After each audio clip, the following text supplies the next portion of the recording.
Hello student, chapter number 6 application of derivative. अभी तक आपने डिफरेंशिएशन पढ़ लिया, सिंपल डिफरेंशिएशन, हार्डर डिफरेंशिएशन। अब कुछ इसके डिफरेंशिएशन के कुछ एप्लीकेशन आपको पढ़ना है, ठीक है।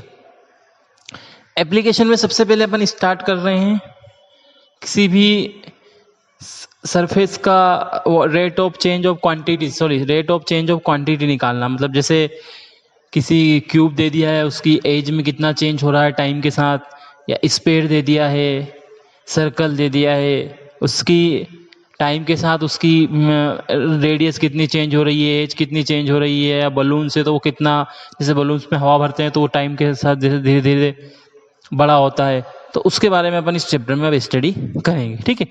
तो इसके लिए ये जरूरी है आपको कि कम से कम आपको फार्मूला जरूर याद होना चाहिए। जितने भी मेंसुरेशन के आपके फार्मूले रहते हैं, स्फीयर, सिलेंडर, क्यूब, क्यूबॉइड, कोन, मैक्सिमम तो यही फार्मूला आपको यूज होगी, क्योंकि फार्मूले अगर वॉल्यूम वगैरह के फार्मूले हो याद होंगे तभी आप आगे सॉल्व कर ना पाएंगे। अगर आपको फार्मूले ही नहीं पता होगा तो आप सॉल्व कैसे करेंगे, ठीक है। तो ये आप फार्मूले, अब इसमें सॉल्व करते समय ध्यान रखिएगा कि आपको किसके रिस्पेक्ट में फाइंड करना है। कभी वो टाइम के रिस्पेक्ट में पूछ लेते हैं, कभी वो रेडियस के रिस्पेक्ट में डिफरेंशिएशन करना पूछ लेते हैं। तो सबसे पहले आप उसी बात का ध्यान रखेंगे कि किसके रिस्पेक्ट में वो डिफरेंशिएशन आपसे पूछ रहे हैं, आपको उसी के अकॉर्डिंग सॉल्व करते जाना है, ठीक है। हो गया इतना क्लियर। चलिए एक्सरसाइज से स्टार्ट करते हैं। एक्सरसाइज 6.1 है, क्वेश्चन नंबर फर्स्ट है इसका। If the age of cube is increasing at the rate of 5 centimetre per second, आपको दिया है एक क्यूब है, उसकी एज मतलब उसकी साइड 5 सेंटीमीटर पर सेकेंड की दर से उससे इंक्रीज हो रही है, ठीक है। Increasing at the rate of 5 centimetre per second मतलब वो टाइम के साथ इंक्रीज हो रही है, ठीक। Find the rate of increase of its volume when its age is 8 centimetre. अब आपको एज में तो जो इंक्रीज हो रहा है वो दे दिया है आपको, अब आपका उसका वॉल्यूम कितना इंक्रीज होगा वो बताना पड़ेगा। तो ठीक है, यहाँ पर वर्ड आया आपका वॉल्यूम, और शेप कौन सी दी है आपकी, क्यूब। तो आपको यहाँ का वॉल्यूम ऑफ क्यूब पता होना चाहिए, तभी आप इसको आगे सॉल्व कर पाएंगे, ठीक है। तो सबसे चलिए सॉल्यूशन पे आ जाइए, सॉल्यूशन देखते हैं अपन इसका।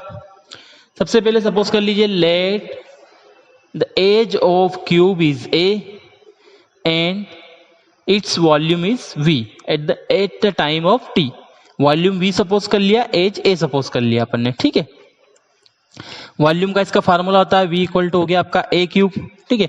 अब यहाँ थोड़े से नोटेशन में आपको बताता हूँ, डीवी अपॉन डी टी ये होगा आपका rate of increase in time, ठीक है। D A upon D T rate of increase edge in time, ठीक है। ये इन टाइम के साथ जो रेट इंक्रीज हो रही है आपके, वो फर्स्ट वाला वॉल्यूम टाइम के साथ वॉल्यूम इंक्रीज हो रहा है, सेकंड वाला टाइम के साथ एज इंक्रीज हो रही है, ठीक है। अब आ जाइए आपके क्वेश्चन पे। वॉल्यूम कितना दिया है आपको, v इक्वल टू कितना गिवन है आपको, ए क्यूब दिया है। टी के रिस्पेक्ट में डिफरेंशिएशन कर दीजिए, v का करेंगे तो होगा आपका dv upon dt। 3a cube का होगा 3a स्क्वायर, और a का करेंगे तो da अपॉन dt, ठीक है। अब आपको da अपॉन dt क्या दिया है, rate of increase of edge, ये आपको गिवन है क्वेश्चन में। Edge of cube of increasing at the rate of 5 centimetre per, मतलब da अपॉन dt की वैल्यू कितनी दी है आपको, 5, ठीक है। और वॉल्यूम कब आपको इंक्रीज फाइंड करना है, जब उसकी एज 8 सेंटीमीटर हो, मतलब a आपको दिया है a और डी अपॉन डी टी आपको दिया है 5, वैल्यू पुट कर दीजिए। तो 3 इंटू 8 स्क्वायर इंटू 5, तो 3 इंटू 64 इंटू 5, ये आपको मिल जाएगा 960 क्यूबिक सेंटीमीटर पर सेकेंड। तो ये आ गया आपका increase of its volume when edge is 8 centimetre long, ठीक है। क्लियर है, क्यूबिक सेंटीमीटर लिखना है, सेंटीमीटर क्यूब पर सेकंड लिख सकते हैं, तो ठीक। तो इसके लिए आपको सबसे क्या जरूरी चीज है कि आपको फार्मूले अच्छे से आपको रिमाइंडर होना चाहिए, फार्मूले याद होंगे तभी आप इसको सॉल्व कर पाएंगे, ठीक है। चलिए नेक्स्ट क्वेश्चन देखिए, क्वेश्चन नंबर जैसे थर्ड दिया है, the radius of circle is increasing at the rate of 3 centimetre per second. यहाँ पर सर्कल दिया है, उसकी रेडियस इंक्रीज हो रही है 3 centimetre per second. At what rate of the area of circle increasing when its radius is 10 centimetre, ठीक है। अब इसका एरिया आपको इंक्रीजिंग बताना है जब रेडियस उसकी 10 सेंटीमीटर हो, ठीक है। क्या करते हैं अपन, सबसे पहले स्टार्टिंग में अपन सपोज कर लेते हैं, let the radius of circle is r and area is a at time t, ठीक है। रेडियस और एरिया आपने सपोज कर लिया, ठीक है। अब सबसे पहले फार्मूला लगा दीजिए। फार्मूला क्या होता है, एरिया ऑफ सर्कल होता है आपके पास pi R square, pi R square है। इसका डिफरेंशिएशन कर लीजिए, जब इसका डिफरेंशिएशन करेंगे तो आपको क्या मिलेगा, D A upon D T. Pi तो सेम रहेगा, आर स्क्वायर का हो जाएगा 2r और r का करेंगे तो D R upon D T. अब क्वेश्चन में आपको r भी दिया है और D R upon D T भी दिया है, ठीक है। r क्या दिया है आपको, कब फाइंड करना है, 10 सेंटीमीटर पे, और D R upon D T क्या दिया है, increasing rate at the of 3 centimetre per second. तो वो आपका D R upon D T कितना हो गया, 3। तो वो वैल्यू पुट कर देते हैं अपन, ठीक है। वैल्यू पुट करेंगे, अभी तो ऐसे ही लिख दिया, केवल उन्होंने आर की वैल्यू पुट कर दी है, ठीक है।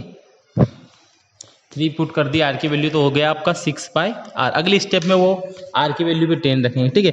Hence the required rate of increasing circle is 6 pi R, या आर की वैल्यू रख दीजिए 10, तो ये हो जाएगा आपका 60 pi cubic centimetre per second, ठीक है।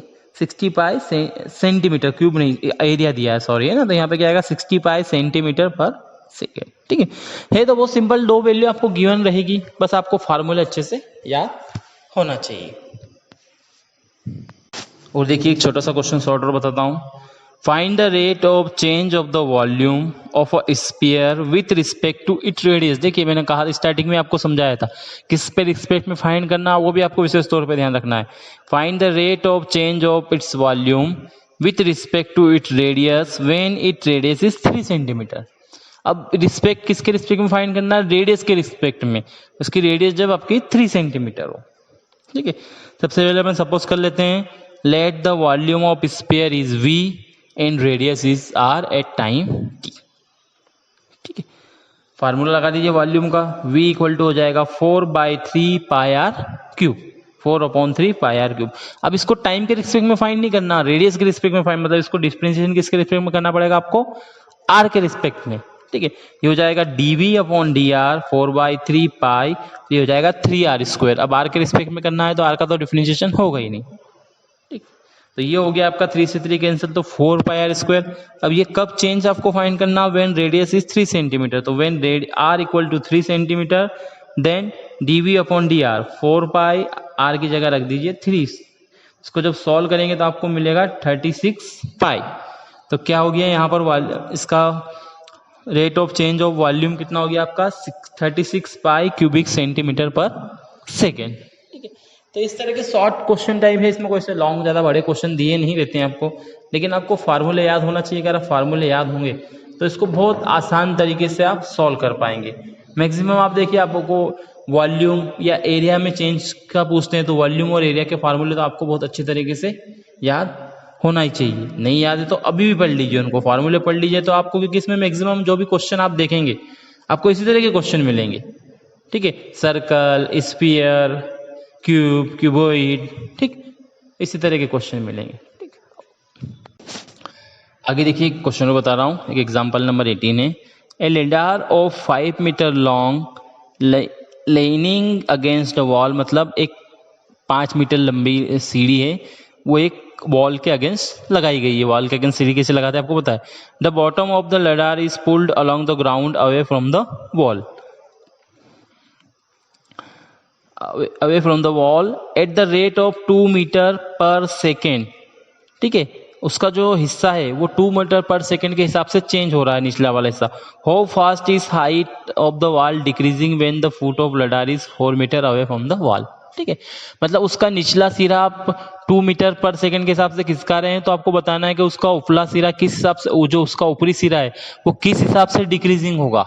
लेडार सीढ़ी का जो ऊपरी सिरा है किस हिसाब से डिक्रीजिंग होगा, when the foot of the ladder is 4 metre away from the wall. जब आपको ये फुट और लडार जो वॉल के बीच की डिस्टेंस है वो आपको कितनी दी है, 4 मीटर, ठीक है।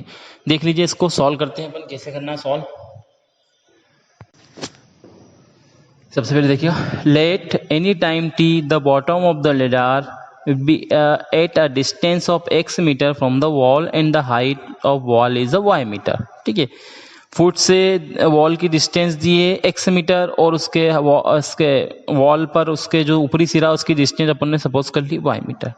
ठीक है, अब जो डायग्राम आपको बना हुआ दिख रहा है इसमें अगर आप पाइथागोरस थ्योरम लगाते हो तो क्या हो जाएगा आपका x square plus Y square equal to 25। इसका डिफरेंशिएशन कर लीजिए टाइम के रिस्पेक्ट में, तो 2x dx upon dt 2y dy upon dt equal to 0। 2 से डिवाइड कर देंगे तो x dx upon dt plus y dy upon dt equal to 0। ये आपका इक्वेशन नंबर सेकंड हो जाएगा। अब बाय इक्वेशन, ठीक है, dx अपॉन dt आपको गिवन है, निचला सिरा कितना खिसक रहा है, कितना आपको 2 मीटर पर सेकंड, तो dx अपॉन dt की वैल्यू रख दीजिए इक्वेशन सेकंड में, तो ये आपको मिलेगा dy अपॉन dt हो जाएगा माइनस 2x अपॉन y। अब when x equal to 4, question में गिवन है x इक्वल टू 4 भी आपको metre, then by equation number first, equation number first में x इक्वल टू 4 रख दीजिए, तो वहां से आपको y की वैल्यू मिल जाएगी 3 मीटर। ठीक है, अब ये y की वैल्यू जो 3 मीटर आपको मिली है इसको वापस से आप dy अपॉन dt में पुट कर दीजिए, तो हो जाएगा 2x की वैल्यू तो आपको पता ही है, पहले 4 गिवन है, तो x 2 इंटू x की जगह 4 आ जाएगा अपॉन में 3, तो ये आ जाएगा minus 8/3। That is the height of the ladder on the wall is decreasing at the rate of 8 metre square. Minus sign कर रहा है कि जो उसका ऊपरी सिरा वो डिक्रीज हो रहा है, डिक्रीज हो रहा मतलब नीचे की ओर आ रहा है। ठीक है, क्लियर है। तो ये 2-3 टाइप के क्वेश्चन मैंने आपको बताए हैं, ज़्यादा और आगे के क्वेश्चन ज़्यादा नहीं बता रहा हूँ। आप इसी तरह के जो एक एक्सरसाइज दी है आपको 6.1 है उसी के क्वेश्चन सॉल्व करके देखिएगा। कोई प्रॉब्लम हो तो आप मुझे कम्युनिकेशन में जाके बिल्कुल पूछ सकते हैं। Thank you.